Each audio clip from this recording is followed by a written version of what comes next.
Hi అందరికీ నమస్తే. నేను మీ చేతన టారెట్ క్వీన్ మాట్లాడుతున్నాను. అందరూ ఎలా ఉన్నారు? అందరూ బాగున్నారు అనుకుంటాను. బికాస్ ఈ పదం మెసేజ్ ఏమంటే yes or no question. Because మీ పార్ట్నర్ కానీ మీ ఫ్రెండ్ కానీ ఎవరైనా కరెంట్ సిచ్యువేషన్ నో కాంటాక్ట్ సిచ్యువేషన్లో ఉంటే వాళ్ళు కాంటాక్ట్ అవుతారా అయ్యేదని తెలుసుకునేకి కార్డ్ వేస్ ఫ్రెండ్ అని టైప్ చేయండి. బికాస్ ఎనర్జీ వేస్ మీకు కనెక్ట్ అవుతుంది card. File number 1 file number 2 ఈ 2 నెంబర్లో ఏదైనా ఒక నెంబర్ మీరు సెలెక్ట్ చేసుకోండి.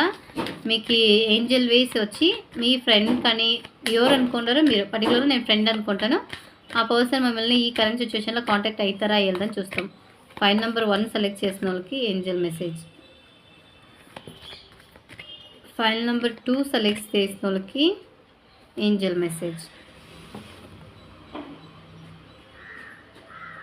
ఫైల్ నెంబర్ 1 సెలెక్ట్ చేసిన వాళ్ళకి ఏంజల్ వేస్ ఏం చెప్తుందంటే కరెంట్ సిచ్యువేషన్ మీ ఫ్రెండ్ వచ్చి కాంటాక్ట్ అయ్యే ఛాన్సెస్ లే. ఇప్పటికీ వాళ్ళు నో కాంటాక్ట్ సిచ్యువేషన్లోనే ఉంటారు. బికాస్ నో ఆన్సర్ వచ్చింది. మీరు కొంచెం వెయిట్ చేయాలనే తర చూపిస్తుంది. అదే తర current situation file number 2 select చేసిన వాళ్ళకి కన్ఫర్మ్ మీ పార్ట్నర్ మిమ్మల్ని కాంటాక్ట్ చేస్తారు, లే మీ ఫ్రెండ్ మిమ్మల్ని కాంటాక్ట్ చేస్తారు. కన్ఫర్మ్ మీరు అనుకున్న విషయం సక్సెస్ కావచ్చు, మీకు ఫేవరబుల్గా ఉండొచ్చు. మీరు కాన్ఫిడెంట్గా ప్రేయర్ చేయండి. యూనివర్స్ కానీ మీ ఇష్టదేవుడు కానీ మీరు ఎవరు చాలా ముక్తారో వాళ్ళతో స్ట్రాంగ్గా బిలీవ్ చేయండి. బికాస్ మీరు అనుకోండి తర మీ friend colleagues partner any one person వచ్చి ఈ టైంలో ఫైల్ నెంబర్ 2 సెలెక్ట్ చేసిన వాళ్ళు కాంటాక్ట్ అవుతుంది. ఫైల్ నెంబర్ 1 సెలెక్ట్ చేస్తే ఇప్పటికి కరెంట్ సిచ్యువేషన్ కాంటాక్ట్ అయ్యేలానే తర చూపిస్తుంది. ఈ మెసేజ్ మీ ఫ్రెండ్స్ ఆర్ ఫ్యామిలీకి ఎవరికైనా కావాల్సి కన్ఫర్మ్ షేర్ చేయండి. రెగ్యులర్గా నా ఐడి ఫాలో చేసుకోండి గైస్. Okay bye bye.